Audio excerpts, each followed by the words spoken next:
that some of the viewers would recognize that face and quickly say, wow, that is our hero. I'm just waiting for that frame of Matthew Otamax. He's nodding his head. And, I'm feeling this, some goosebumps, having to meet a legend like Matthew Otamax. Karibu sana. In the middle is a man who has thrown punches just to defend the Kenyan flag. That is, they call him Sugar Ray. But I also know him as Duncan Kuria. Karibu sana to our studio. Asante sana Toskin. I can see you really smiling when we were talking about boxing. Yeah. I'm sure you'll tell us a lot more about that. And exactly. The guy who covers them, the guy who makes sure that you get all those reports, that is Gregory Mulemi. Karibu sana to our studio. Pleasure. Yeah, we just talking about this 12th edition of the African Games that's about to get underway. And I've just been let in, Matthew Otamax, that you'll be traveling to Rabat, Morocco for the games. It's true. Unfortunately, there's no soccer for our country, Kenya.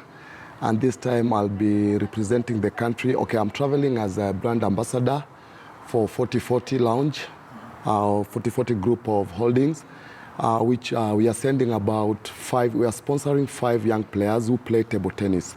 Yeah, we'll be represented in table tennis. Exactly. And we have a very exciting team. And of course, Duncan Kuria, Sugar Ray himself. Yes. Are you heading to Rabat, Morocco next week?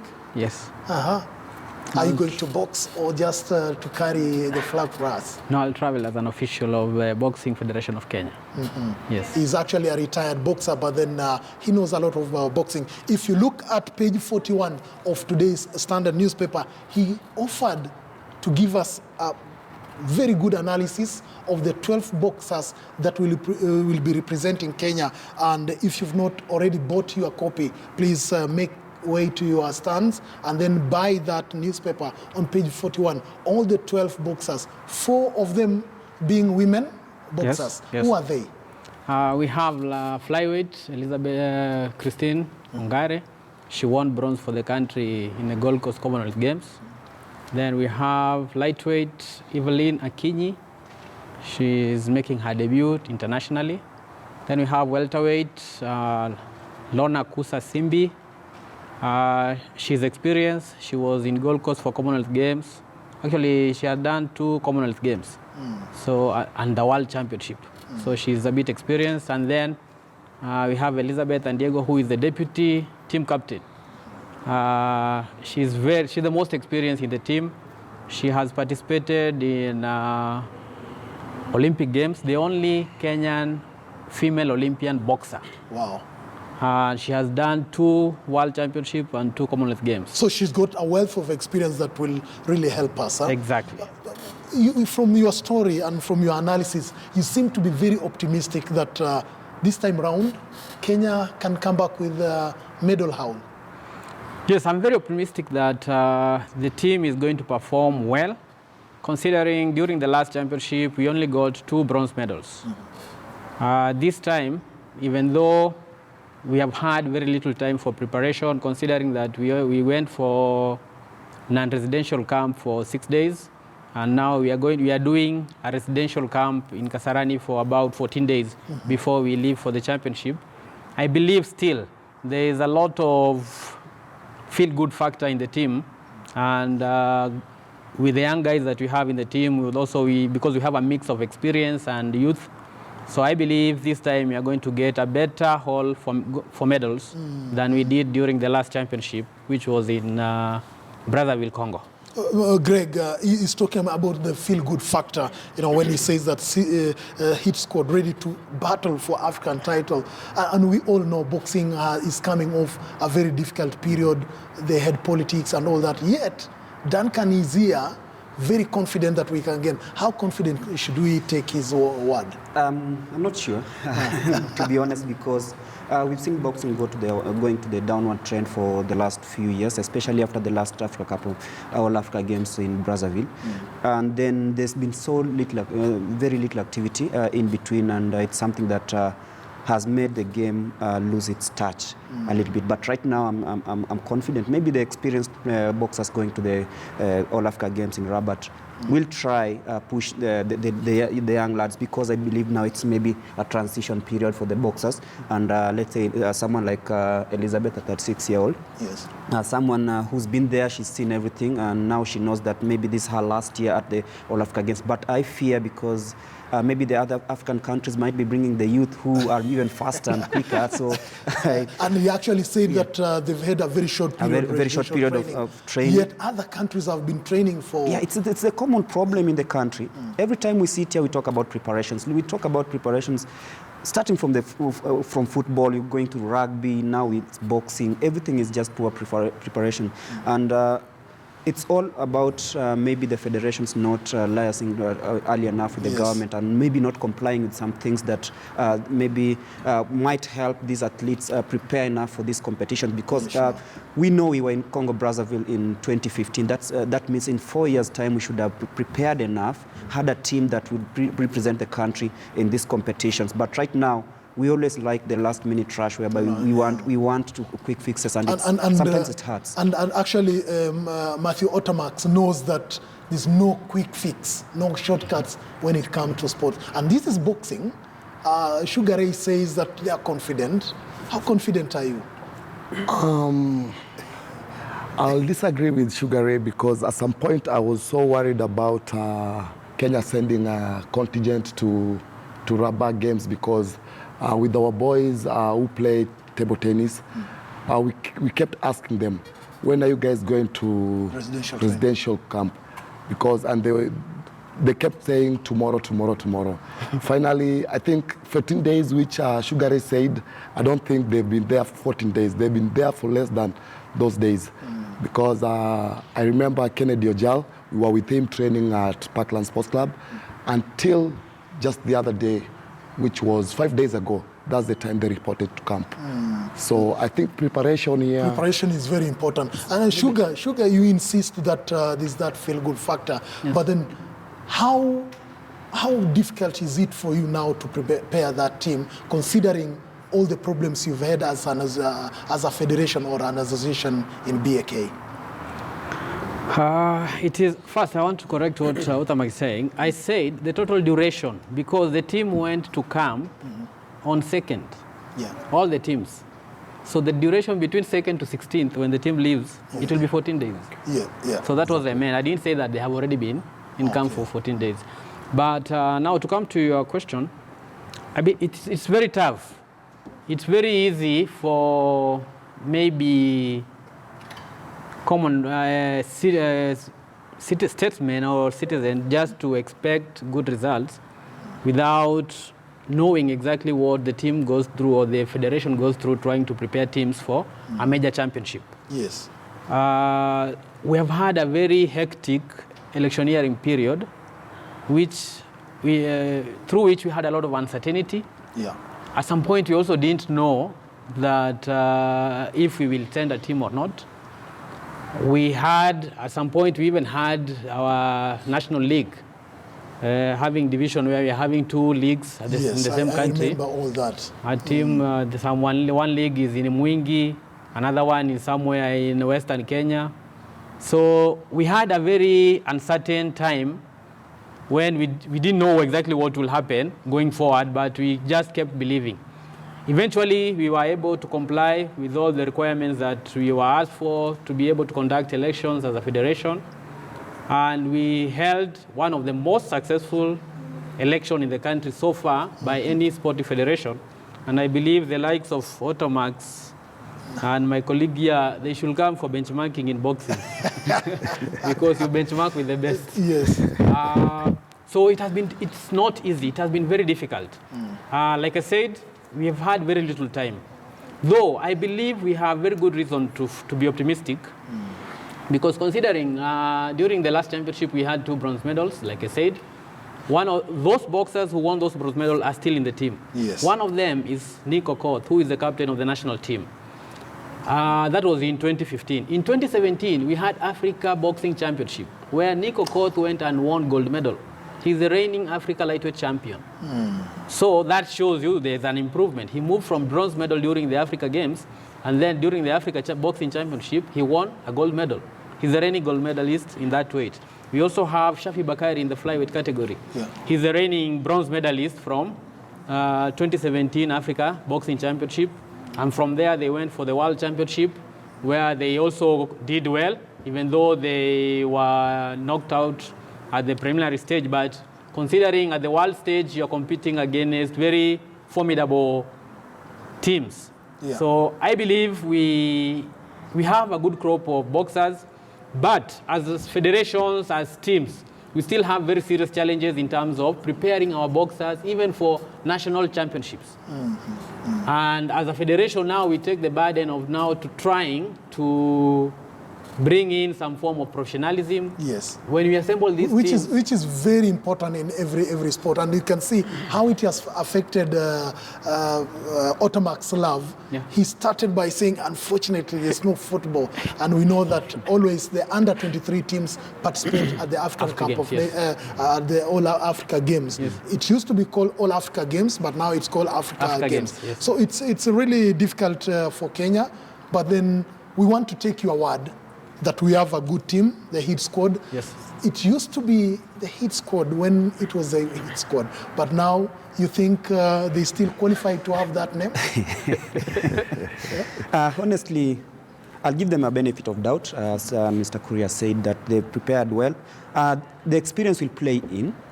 That will be a factor. I expect at least two medalists on two boxers on the podium. But then I think it's high time to start looking to the future. yes. If I was maybe someone from the federation, I could have said that maybe we take some young lads, learn some experience there, prepare them for Tokyo 2022, something like that, because right now it's not about seeking prestige, but sustainability. I don't think Nixon will be there maybe in the next 4 years. Someone else should be there. Now, we would like to move to the next topic, which is a very hot topic. It really happened last week, and if my director could give me all that we're talking about, because last week on Friday, the betting giants SportPesa withdrew or cancelled all the sponsorships in the country, and we know how that has affected or would affect most clubs. The two giant clubs that were sponsored by SportPesa, that is AFC Leopards and Gor Mahia, and also the Kenyan Premier League, and also boxing, which you'll be talking to us. Matthew Owino Otamax, you played for AFC Leopards, you played for Gor Mahia, played for the national team, and now they've been struck where it hurts most, the withdrawal of all those sponsorships. What is the future like? I think this is a wake-up call to our two top teams, AFC Leopards and Gor Mahia, because since inception, in the 60s, we've had Gor Mahia, we've had AFC Leopards, but they've got nothing to show of them being in existence. Say like when SportPesa came, they've been pouring money, pumping money in the teams. Personally, I was in Gor Mahia, and we knew there was a big sponsorship. This money never trickled down to some of us as the players, not even the players. Those are the technical staff. The technical staff, because when I got kicked out of Gor Mahia, it was because of the contract, because I knew my salary was a word of mouth, and daily I used to go to the office, give me my contract, I want to know how much I'm being paid, other than being given money like handouts. Kama kwa mjengo. Ukimaliza and yet there was money coming from SportPesa. So I think there was some deals, shoddy deals, which were going behind the scenes. At some point, I felt like I should go and consult the SportPesa management. Because but the reason SportPesa have withdrawn their sponsorship or cancelled is actually an entirely different thing. Are you talking about that maybe these clubs have now been caught, they have been found out, and what will they do without the sponsorship? Well, that is one big issue, because I'll say that our clubs have been sleeping on their laurels, because depending on SportPesa money and not having a plan B.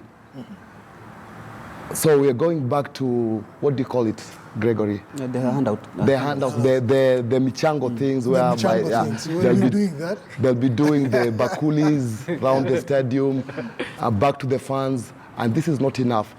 At some point, when I was in Gor Mahia without the sponsorship, after the Brookside withdrew, we worked without salaries. We worked without allowances. So we are headed back there again. We are headed back to those technically, days. I think Gor Mahia and Leopards is a case study of a very unorganized society. Everyone doesn't want order. And I think that's where maybe most stakeholders at the two clubs benefit. Where there's no order, you come in, pump a few coins, then just thumb saying that everything is okay. We've seen that happening in the local scene.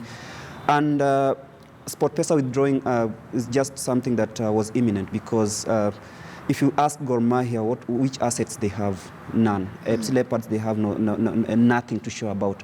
It's all about waiting for a sponsor to come. They take the money. Like right now, I'm pretty sure there's a team, one of the two teams has, like Leopards, they take the money in 3 quarters. So they've taken the money, made signings, and then maybe they'll start the issues of paying player salaries. And you see, the only alternative they have is match attendance. I don't think the two clubs can sustain themselves without these things. And you see the match attendance. Let's see FC Leopards, maybe 500 fans attend the match, and that money is not enough even to pay for the stadium. It's a problem that has been there, and I believe that this a proper lesson now for them too. It's not even a lesson. It's something that they've been seeing. I can't even call it a lesson. It's a calamity in waiting, because even we are not even sure about the Kenya Premier League kicking off at the end of the month, because them actually withdrawing. The Kenya Premier League is supposed to kick off on August 30th, and because I'm reliably told that we are out of time because of so many other programs that are being lined up. Quickly, Duncan Kuria Sugar Ray. Yes. This is a case that all of you in the sports world, local sports world, were not prepared for. Yes. Did boxing also plan with the money that you are receiving from SportPesa? Can we confidently say that boxing can go forward without that money? Actually, as we suffered much earlier than this one now, because as a federation, I believe we had a deal with SportPesa, which we are getting about 20 million over 3 years. At that time, we were not in the federation, but I was not in the federation. And there are components of that deal which I didn't understand, and there's nothing much to write home about, because I could not understand how you get such a big deal. And then when you go for tournaments, you find boxers are sharing kits. There are some funny things you could not understand. But I believe, like I have seen, the sponsorship has made a big difference, especially when you consider somebody like Zarika Fatuma. She is entirely sponsored by SportPesa. Unfortunately, all that now has gone. And all that has gone. So you can see it's going to change. It will have very negative impact on a lot of sports. But I think now that they have done that, I think now probably it's time that the government steps in and maybe ensures that there is proper implementation of the sports fund. Thank you. So that federations which were depending on some form of sponsorship from the betting companies, they can be able to get some funds to be able to facilitate their preparations and for international tournaments and even national championships. Thank you very much, Duncan Kuria, there, a.k.a. Sugar Ray, and of course Matthew Otamax, the one and only Kenya one. The man who inherited the shoes of, I think, Mahmoud Abbas. When Kenyans, talk about goalkeepers, he ranks high among those stars that did Kenya proud. Now, we have run out of time, and we believe, and we want to wish also the Kenyan team that is traveling to Rabat, Morocco for the Africa Games all the best. And of course, Gregory Mulemi, I want to thank you very much. I hope you'll put them under scrutiny as the games progress. And of course, Matthew Otamax will be following you up what you'll be doing in Rabat, maybe encouraging fellow Kenyans, to support the team. Now, my colleague Michael Gitonga has been watching the program and maybe listening to this conversation. What do you make? Yeah. Well, I'd first of all want to wish them all the best as they go and represent Kenya. But one of the questions that remains unanswered for a long time, and I'm not sure we're able to answer it now, is what we intend to do with sports in this country. We don't have enough, funding going towards it, despite the fact that sportsmen really put us, on the world map. But in terms of support, goodwill, and finances, especially from government, there doesn't seem to be that much support coming in. But of course, that's something to think about, and we're out of time. You should have invited me earlier so that we'd have had this discussion. Yeah, sure. At least you'd have chipped in with all that. Yeah, but sure. time is against us. It's time for us to say goodbye. So we thank you for watching Morning Express this morning and take this opportunity to wish you all a fantastic and a wonderful